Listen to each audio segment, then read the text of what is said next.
because I want us to be a people of His presence. I want us to be a people that live and stay in the presence. I don't want His presence just to be what you do on Sunday and Thursday, but just to go back home to something different. But I want what you're doing in here to match what's going on at home. Sunday we read in John chapter 15, verse 4 and 5. If you could just put that up quickly. John chapter 15, verse 4 and verse 5. This is just kind of an opening verse for what we were talking about Sunday. There were several things that I didn't get a chance to mention Sunday that I want to make sure I had time to mention, and things that I had to quickly skim over Sunday that I didn't get a chance to really hone in on. So I want to make sure that we get this, because everything that I'm speaking to you is things that God has given me in prayer for us. It's from the very heart of God, and so it's worth taking note of. But John chapter 15, verse 4. Put this up on the board. Jesus said this. He said, abide in me, or to remain in me, and I in you. As the branch cannot bear fruit of itself except it abide in the vine, no more can you except you abide in me. Verse 5 says, I am the vine, and you are the branches. He that abides in me, and I in him, the same bringeth forth much fruit. For without me, you can do nothing. Man, Jesus is giving you and I an open invitation to abide in Him. And there should not be anything that excites us more than that. Amen. To know that God has given you and I an open invitation to come into His presence and not just get what we need and go home. But God has given you and I an open invitation to come into His presence and to take up residence there. Amen. That should be something that should become our core focus. That should be the thing that we want more than anything in this life. And as I was praying today, and my heart began to break, because I thought, God, how could people not be centered and want to be centered in your presence? In church, the only thing I could really truly think of is that people have fallen out of love with Him. I want you to think about, if you're married or even if you're single, think about a time that you were in love. Think about a time when you were just head over heels for somebody. And all you could think about was being with them. And it didn't matter if you had to work and you worked midnights, or if you didn't have enough gas money, or you didn't have a lot of money, or you had a bad day, or something didn't go right in your life that day or that week or that month. You made time for that person that you loved. And when you got in His presence, all you could do is just, when you got in their presence, all you could do is just love them and kiss them, right? Praise God. Shouldn't have done that, but we did. Amen. And get inappropriate. We just want to be with them because we love them. You didn't get into their presence and whine and complain, play on your phone, goof off, be distracted. No, when you got into the presence of the one you love, all you could do was just look into their eyes and talk to them and love them and just connect with them. And God began to deal with my heart today about how people have fallen out of love with Him. How people have just fallen out of love. That His presence is not their focus. Being with Him is not their focus. That even though people all over America fill churches and they sit on pews and they hear preaching all the time, they hear it every week. Not just at LiFeSource, but churches everywhere. On every corner there seems to be a church. There are people that come to church, they fill pews, and they come into God's presence, and they hear a sermon, they sing a few songs, and they go home, and nothing is different about them. They go home to a place that looks different than what they came from. His presence, God's presence, is not their center focus. It's not the thing that they want the most. It's not the thing that drives them. It's not the thing that they crave and that they desire and that they're passionate about more than anything else. His presence is just a place that they go to. His presence is just a place they check in and out of. They come to church and they put their time in. They check in, they check out, they go back home to a place that looks different than from what they came from. His presence has not become the very center of their lives, because people have fallen out of love with Jesus. Guys, if you are in love with him, and I'm not talking about loving him, I'm talking about being in love with him. I'm talking about where he's all you can think about. I'm talking about how he is your very beat of your heart. That just like the writer said, God, it's in you that I live. It's in you that I move. It's in you that I have my being. When you come to that place, you come to that level, that God is what you think about when you wake up, and he's what you think about going to bed. That you live your life every day saying, God, be with me. I want to be with you. That you live in partnership with his presence. You do that out of a place of being crazy about him. Amen. We talked about Sunday that the word remain is an action word. It's a verb. Remaining is something that we do. Remaining is not rhetoric. Remaining is not a figure of speech. Remaining is not all talk. Remaining is something we do. We've heard the term that actions speak louder than words. You can say you love him, you can say he's all you care about, you can say he's your focus, but are your actions following what you're saying? Remaining is something that we do. It's something that we pursue. The word remain means to stay in one place that you have occupied. That once you get into, you got to get into a place to remain there. But once you get to that place, that you don't move from it. That's why I said at the opening tonight that God has given us an invitation to come into his presence and stay. That's what an absolute honor. What an absolute privilege that is. That God Almighty, the King of glory, the King of kings and the Lord of lords, the very creator of the universe, the very one who made the earth and the fullness of it, everything that God is, his amazingness, his worth, and all of his holiness, God has given you and I, human beings who are prone to fall, who are prone to stray, who have all kinds of sinful tendencies, and all kinds of cracks and breaks and bruises all over our life. He has given us an invitation to come into his presence. And he's given us an invitation to come in and stay. I mean, it's one thing to invite me in and find out who I am. Like, dude, you got to roll. No, God invites us in knowing who I am, knowing what I've messed up with, knowing my struggle. God invites me into his presence, knowing that I'm probably going to fall. I'm going to fail. I'm prone to stray. I'm prone to wander. I'm prone to sin. But God invites you and I into his presence. Man, that ought to be the first thing we do when we wake up in the morning. Say, God, thank you for your presence. God, surround me in your presence. That ought to be the first thing we do when we get up out of bed in the morning. Amen. People I talk to that say they struggle with prayer. The reason why they struggle with prayer is because they try to do it at night before they go to bed. See, you busied your day up for you, and you want to give God the last 10 minutes of your day when you're exhausted and wiped out. Man, how insulting. How insulting is that to God? That God, I'm gonna catch you just before I go to bed.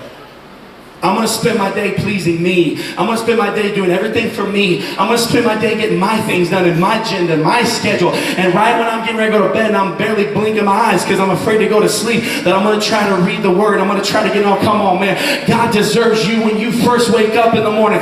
Get you a cup of coffee and you get awake and get in his presence, man. Before you go to work, before you watch a TV show, before you worry about who's doing what on Facebook, man, the first thing we ought to do is get into the presence of God. And give God the best of you. Give him all of your attention. Don't give God what's left at the end of the day. Say, God, your presence is so valuable. I give you the best of me. We wouldn't struggle with prayer if we put it first. We wouldn't struggle with giving if we put it first. That's right. We struggle with the things of God because we put it in last, we put it third, fourth, fifth, whatever we can get by with. But God, I believe that the people of his presence that we're reading about, that we've been talking about over the last couple of weeks, are a people who are driven by the presence. That you don't start your day without it. You don't go to work without it. You don't do a thing before you have been with the Lord. Remaining is something that we do. I told you Sunday that God's presence is a place of residence. But oh, how so many treat it like a hotel room. His presence is a home. His presence is a house. His presence is a place that we stay. But oh, how so many treat it like a hotel room. See, a home is where you stay, but a hotel is where you go. You don't stay at a hotel. You do your thing there and then you go back home. And God's presence should be the place that we stay. It shouldn't just be the place we go. Because when it's a place that you go, it's a place that you're only staying at to get what you need and do what you got to do. But there's still something you're calling home. There's still something you're saying is where I stay. That's why I said people can come to church and they come here, but they go back to a place that looks different than what they have here. The presence of God that we feel in this room ought to be the same presence you feel in your home. Ought to be the same presence you feel on the job. It ought to be the same presence you feel in the car, at the grocery store. Because His presence is a place that you stay. But so many treat God's presence like a cheap hotel room. A hotel room that just charges by the hour.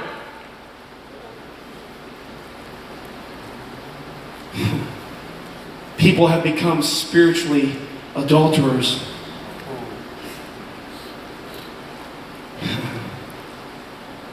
What's it called when you find intimacy outside your home?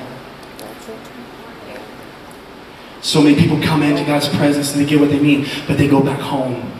His presence isn't where they stay. It's just where they go. They come and they sing and they dance and they shout. They have all of the fun that we have here. But they go back to a life that looks nothing like this. Listen to me. God is not looking for you and I to just sleep around. God is not looking for you and I to just be part-time. God is looking for people that'll stay in His presence. That what you feel here is what you feel at home. That what you feel here is what you brought from home. That's what makes these services what they are. It's because people don't wait till they get to church to get into prayer. But the Bible says you enter into His gates with thanksgiving. You enter into His courts with prayer. That means you are already in a place of praise. You are already in a place of... How does that happen? Because His presence is a place that you stay. You feel God's presence tonight because somebody stayed in His presence. Could you imagine what it would be like if none of us that were operating this service tonight were in prayer? This service would be so disorganized. It'd be so empty.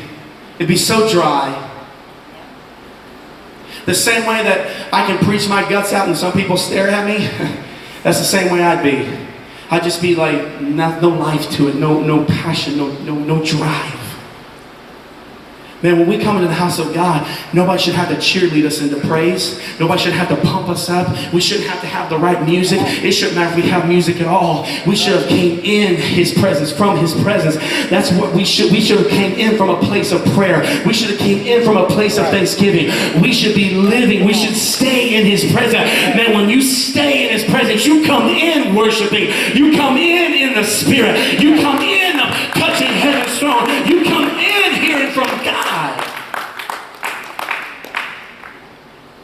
And I'm not singling anybody out, but if the shoe fits, put it on. Because I've been in church long enough. I've been in ministry long enough. And I've traveled churches long enough, back in the earlier parts of my ministry, that I would travel and go to preach to other churches, and they would call me, invite me to do revivals and come to their churches and preach, and you see them in every crowd. There's people that are there literally just putting their time in. There's people that are there that don't really give a rip if God moves or not. They're not going to lose any sleep. They're going to go home and eat just fine. They're going to sleep just fine. Could care less that nobody was healed. Could care less that they're people that just come and they just put their time in and they just go right back home as if nothing mattered. Go back to a place that's so much different. Listen, I'm not, like I said, I'm not trying to single nobody out, but I'm trying to push us as a church to get to a place where God's presence is not just a place we come to on Sunday and Thursday, but I want to know that we are people of His presence when you're at McDonald's, when you're at Walmart, when you're on the job, when you're at school and when you're out shopping. I want to know that we're a people of His presence everywhere we go. That it doesn't matter what you're going through. Some of us let so much of what we go through disrupt His presence. But I want to know that there are people in this room that you're going to be faithful to His presence. No matter what you're going through, no matter what conflict arises in your life, that you're going to be faithful to His presence. God spoke to me and He told me, He said the reason that people will not produce the fruit of the Spirit is because they don't stay planted long enough. See, Jesus said, if you will remain in me, then you'll bear much fruit. The reason why people don't bear the fruit of the Spirit is because they don't stay planted long enough. They don't stay planted in God's presence long enough.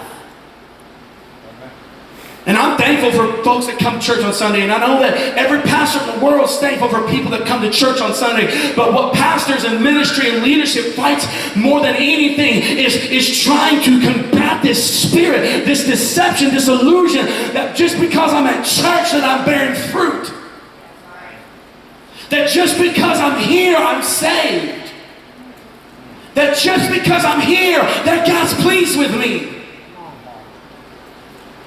The thing that pastors and leadership and all the offices of the church fight and combat the most is trying to convince people that it's more than just what happens in here. That what does it matter if people can come to church and pray and dance and shout and sing, but to go home and live a different life? And what God is trying to do, not just to this church, but the church, is to cause the church to become authentic. To cause the people of God to become real and genuine. That we ain't two sides of the coin, but who you see and hear is who I am out there. That the presence that I feel here is the presence I feel at home. That I don't just come to church to hear about God, but I live in His presence on a daily basis. See, you will not bear the fruit of where you go. You will only produce the fruit of where you stay. You'll only produce the fruit. It doesn't matter where you go. We all go to church. We all get into His presence. But that ain't where you bear fruit. You don't bear fruit with where you go. You bear fruit where you stay. Whatever presence it is that you're staying in, that's the fruit that you're going to bear. Who you are at home, that's who you really are, not who you are in here. Anybody can be spiritual here. Anybody can sound godly here. Anybody can look holy here. But God knows who we really are. And if we really just uncover the mask, we would see the truth of who we really are. That just because I'm preaching don't mean I'm godly. Just because I'm preaching don't mean I was in prayer. But who I am outside of here, the place that I stay, is the fruit that I bear. So I ask you, where do you stay? Not where you go, where do you stay? What's the atmosphere of your home like? Who are you on the job? Who are you when there's no church people around? Who are you off the camera?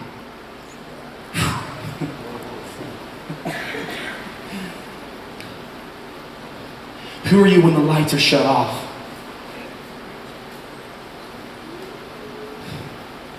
Who are you then?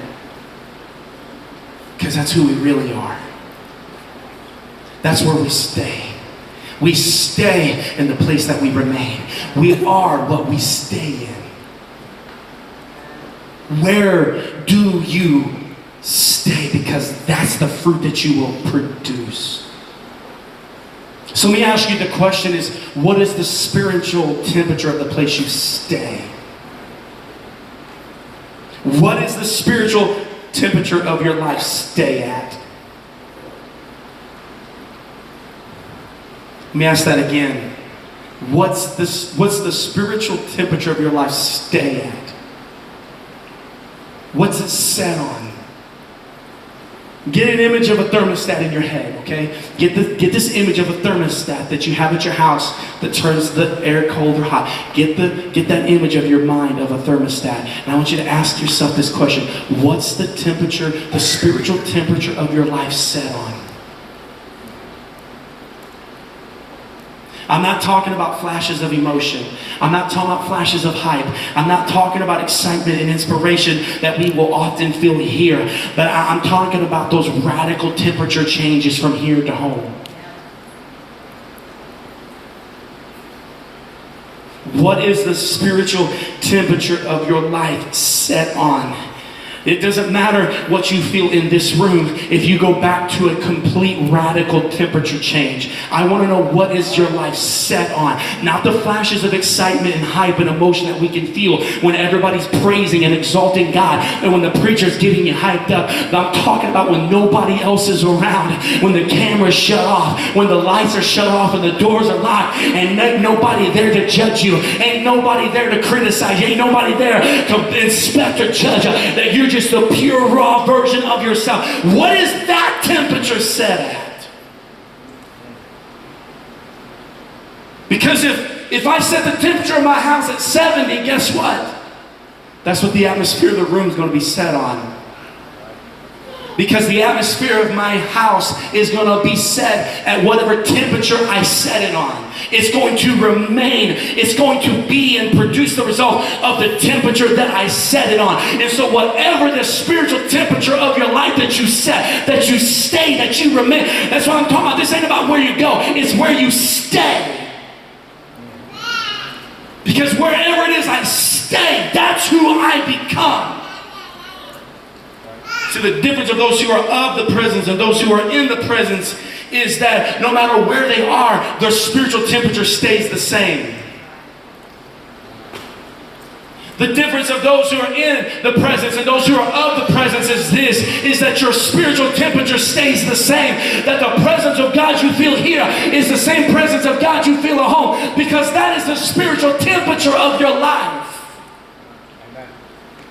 His presence is just where you stay. And because His presence is where you stay, there's no difference, there's no radical temperature change from here to there. That your coworkers know you're godly, that your family knows you're godly, that everyone around you knows you're godly, that you're not 3 and 4 different types of people, but who you are here is who you are everywhere. See, understand that when you set a temperature on the thermostat, that thermostat, that temperature is not affected by anything going on around it. If I set my thermostat on 70, it doesn't matter how hot it gets outside. It doesn't matter how many people come into the house. My temperature, my thermostat does not say, you know what, it's just too hard, I give up. My thermostat does not just throw in the towel and say, you know what, it's just too hot outside. There's just too many people in here. I can't stay at 70. That's too hard. There's just too much conflict. There's just too much in here. There's too much body heat. So you know what, I'm supposed to be a thermostat, but I give up. I can't stay at 70. No. It doesn't matter how hot it is outside. It doesn't matter how many bodies come in the house. That thermostat will adjust to anything that's going on around it. Because I don't care what you set that on. If you set that on 70, guess what's going to happen? It's going to stay 70 no matter what happens. Listen to me. When you set your life in His presence, when you are staying in His presence, there ought not be anything in your life that disrupts the move of God in your life. That His presence ought not be disrupted by any conflict or any disappointment or any unpaid bill or any fight with your spouse or anything on the job. There shouldn't be anything in our lives that affects His presence in our lives. Yeah. When your life stays in His presence, when it's set there, it learns to adjust to everything going on around you. See how you can tell when people's lives are not staying in the presence? It's because of the radical temperature changes in their life. One day they're on fire for the Lord. The next day they're just a smoky pile of ashes. One service they're shouting, dancing, and glory to God. The next day they'll praise the Lord. Yeah, God's good all the time, brother. What happened? Sunday you were talking how God was so good all the time and we had to nearly drag you out of here. Tonight we can't keep you in here. One week you're hearing from God, you're excited about the things of God, and the next week you're down in the gutters and back to, oh, Sister Eeyore, Brother Eeyore. Such a great day. Nothing's going my way. Nothing's working out. This is just what we're dealing with. Just pray for us, brother. I'm gonna shake you. Listen, man, there ain't nobody in this room that's exempt from struggling.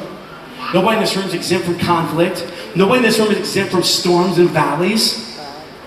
But what you're going through should not be greater than what's in you. That's right. That's right. Come on, the Bible says, John wrote this, greater is he that is in me than he that is in the world. And we all want to proclaim that. We want bumper stickers that say it. We got bookmarks that say it, but we don't live that. We allow everything outside of us, all the external, it affects the internal temperature of our lives. We're so quick to get offended, so quick to get upset, so quick to act defeated, so quick to live outside of victory, so quick to be down on ourselves. The reason why is because we don't stay in His presence. Because I'm telling you this, and don't you dare say, oh, well, he just don't know what I'm going through. Well, you don't know what I'm going through. When you stay in the presence, I don't care what kind of conflict goes on around your life, that internal temperature adjusts to the heat outside. That internal temperature adjusts to all the body heat inside. That internal temperature adjusts to whatever conflict comes against it. Let me tell you what that looks like. I'm going to give you a picture, and some of you are going to get someone in your mind. I'm talking about when somebody's going through hell, but they're still lifting up their hands and worshiping God. Man, I've watched people literally dying with cancer be the most exuberant, joyful people in the world, be so on fire for God. People with no money in their pocket, still giving, still loving, still excited, because they don't allow what's around them to affect what's in them. When you stay in the presence of God, you remain there. That's how people can go through some of the hardest battles and struggles in life. And they never lose their worship. They never lose joy. They never lose their peace. They're encouraging others when you think they need to be encouraged. But they're encouraging you. I'm going to tell you why. Because they learned the secret to life. It's being in the presence of the Lord. Paul said in Philippians 4, he said, I've learned the secret to life, that whether I am well-fed or I'm starving, whether I've got money or I don't, whether I am free or I'm bound, Paul said it doesn't matter. I've learned that whatever state that I am in, no matter what I am going through, he said, I've learned how to be content, and that contentment is in Jesus. Paul learned, man, Paul is not all talk. Paul wrote that from prison. Paul wrote that with blood coming from wounds, from being beaten for loving the Lord, from being beaten for preaching to God. Some of us are a bunch of big old babies.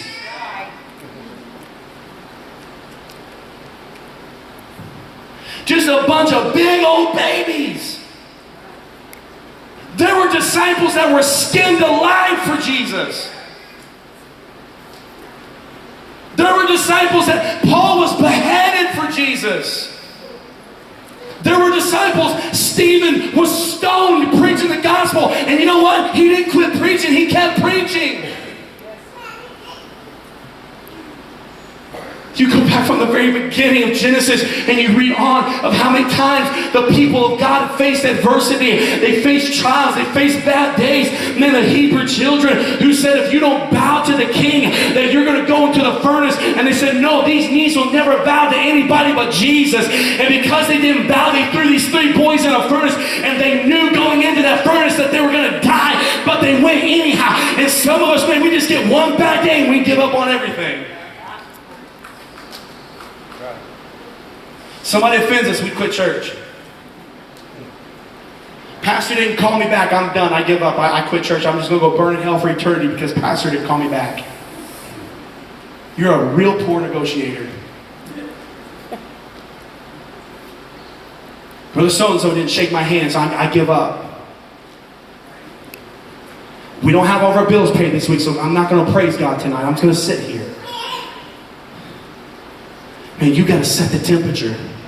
You got to set it. You got to say, God, I'm staying in your presence. I'm going to remain in your presence. And it ain't going to matter what conflict goes on around me. And Paul was, most of what Paul wrote was wrote from prison. It was wrote from desolation. It was wrote from him being beaten half to death. But he would tell the church, keep believing, keep trusting, have faith in God. Jesus is good. God is amazing. He would preach about the goodness of God because his temperature was set right there in the presence of God. He stayed in God's presence. And when you stay in God's presence, you can be faithful with lack. You can be faithful when you're hurting. You can be faithful when you're sick in body. You can be faithful when people have talked about you and people have offended you and things ain't working out in your life. When the temperature is set in his presence, you can be faithful.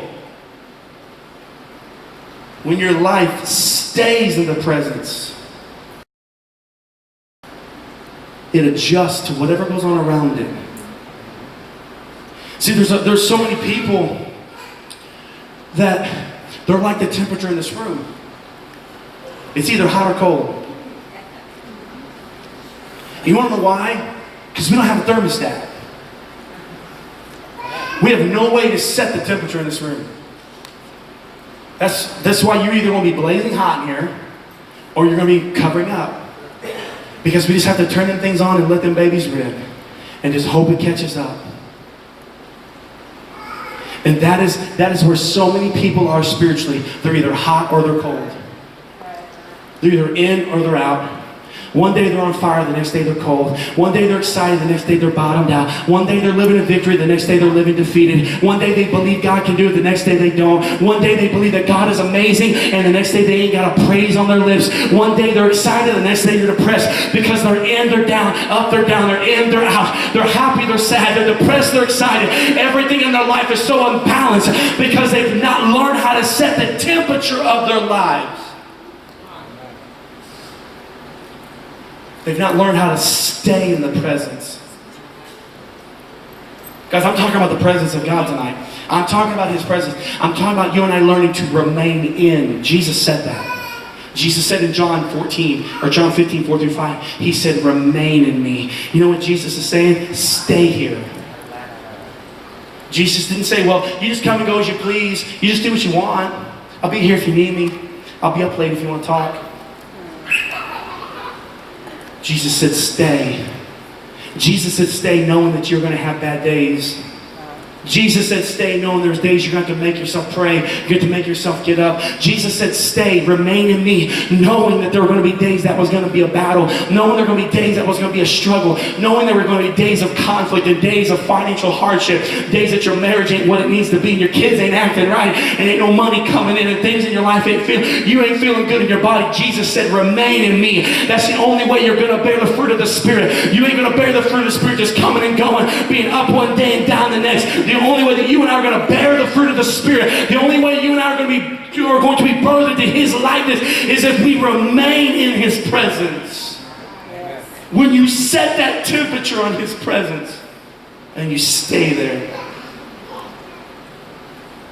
See, this is what the Lord spoke. If you put Isaiah 26 and 3 up really quickly. Isaiah 26 and 3. This is what the Lord spoke to the prophet Isaiah, that he spoke to the people of Israel. See, in Isaiah 26 and 3, this is what the Lord's saying. I'll keep them.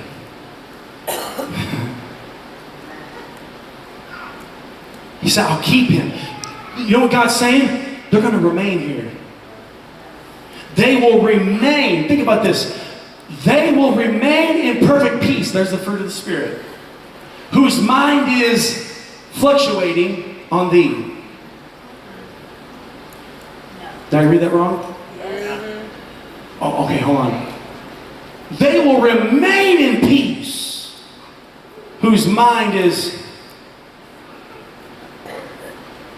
radically different from one place to the next. No.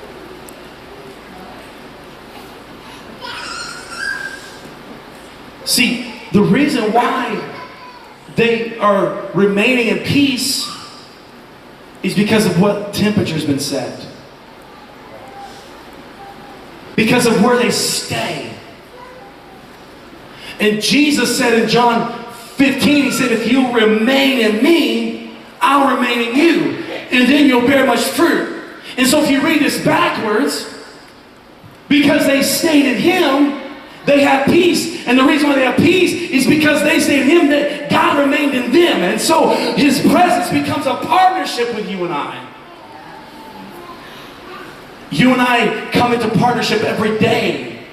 When you wake up, God, I'm going to stay in your presence today.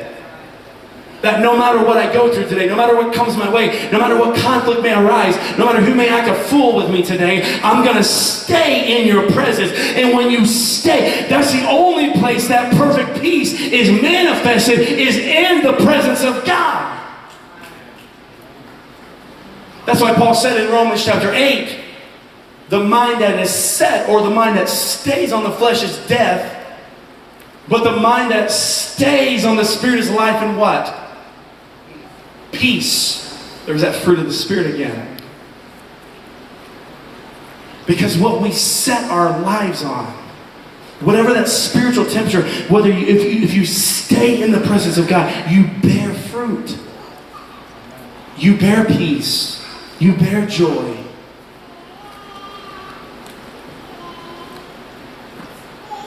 And so guys, tonight, it is the heart of God that we stay in his presence. That we stay.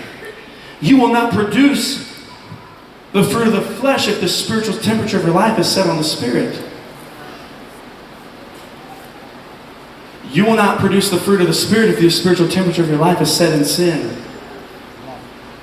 You can't live in sin and bear the fruit of the Spirit. Man, you're not going to bear the fruit of the Spirit if his presence is just where you go but not where you stay. We will bear the fruit of the presence that we remain in. What did Jesus say in Matthew chapter 7 and verse 12, chapter 12? You will know a tree by the fruit it bears. He said a good tree does not bear bad fruit, and a bad tree does not bear good fruit. Wherever that tree is planted, whatever's within it is what's going to produce out of it. Whatever we have set our lives on is, and let me tell you something, and we're going to close if you just put some music on softly. Let me tell you something. A tree is identified by its fruit. But you know what that fruit tells you about that tree?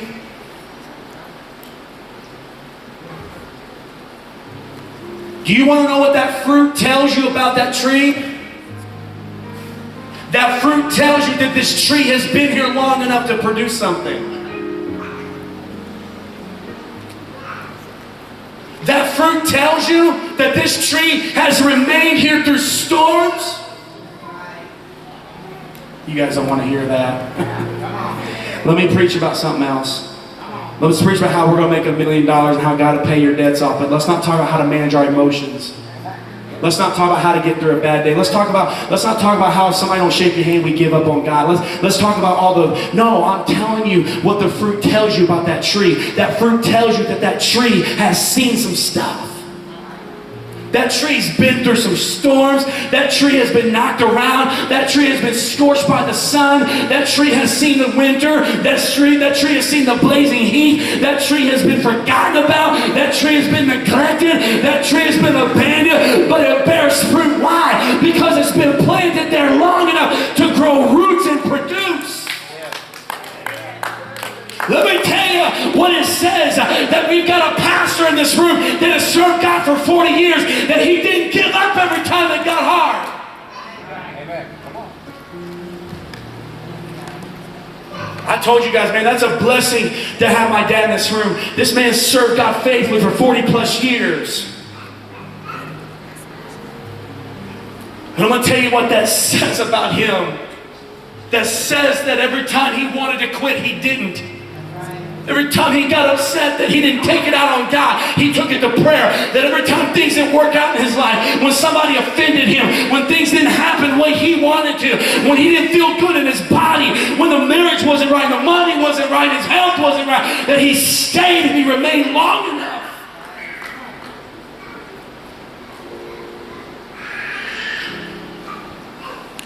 what it says about you and I that we're still here.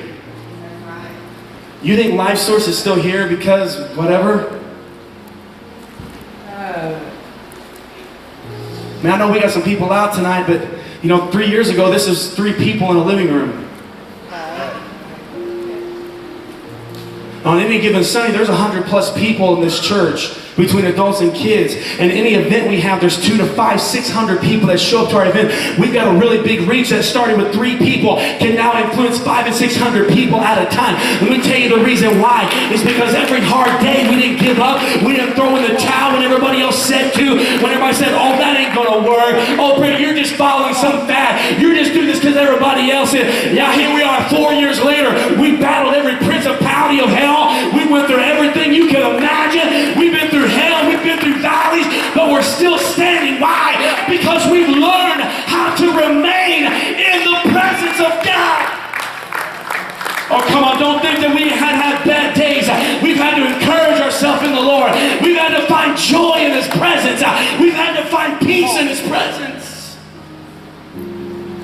We've had to learn how to get lost in prayer and say, God, this don't feel good.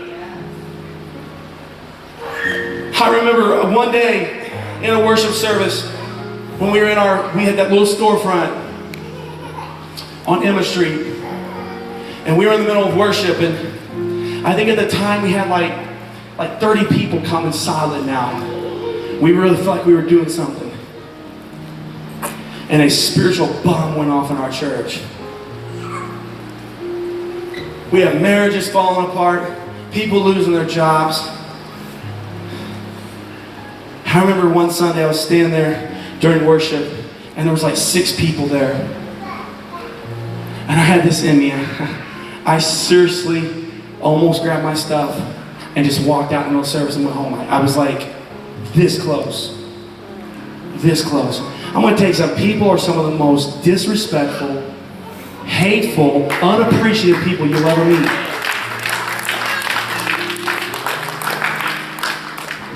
Guys, we've had people give up on us. We've had people talk about us. People still do it. People go home and talk about us all the way home. Talk about us in front of the dude. I'm going to tell you something. You're just raising your kids to disrespect preachers and pastors and ministry when you sit and talk about it. We've had people lie to us, cheat us, give up on us, steal from us, abuse us, use us. We have sat there and gave mercy to people when they went through hell, and because we had a bad day, they judged us, threw stones at us, and walked away. It's been rough. Look at a picture of me 4 years ago. Look what you got now. Sister Michelle told me Wednesday, she said, Pastor, you got gray hair. I'm like, yeah, 6 of these are from you.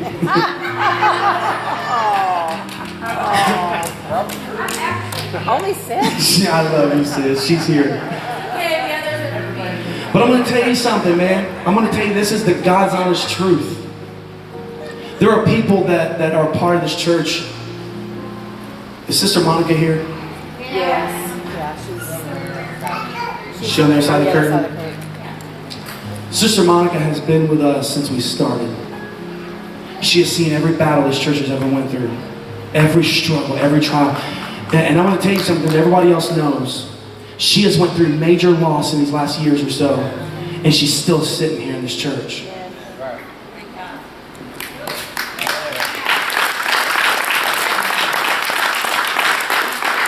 Sarah Piles literally started with us in the very beginning.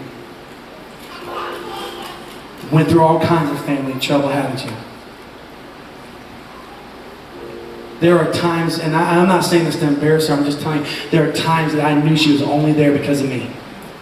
She knew I knew where she lived. I was going to come find her. Catherine literally started this church with us. Sierra, I know she has to work on Thursdays, but Sierra was the first person to get the Holy Ghost at LiFeSource Church. The first person for us to baptize. And I know we could go on and on and on, but my point I'm trying to say is, man, there are people that have seen the hell that this church has went through. They've watched people parade in and parade out. They've watched people come in and talk, oh, we're with you, Pastor. 5 days later, be right back out the door. And I'm not up here whining. Please don't misunderstand what I'm saying. What I'm telling you is this. The reason why this church is still here is because somebody made up in our mind, we're not going anywhere. We're going to stay. God called us here. Listen, if you're going to make it, you're going to have to be willing to endure some really dark days, some really hard trials. You're going to have to be willing to endure some storms. People are going to offend you. People are going to stab you in the back. They're going to lie about you. They're going to talk about you. But you've got to make up in your mind, I'm not going anywhere. Anywhere. And we've had to learn how to find peace in God's presence.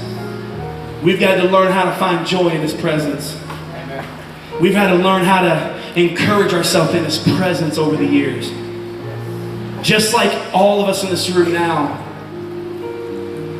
there are people in this room that have been faithful to us.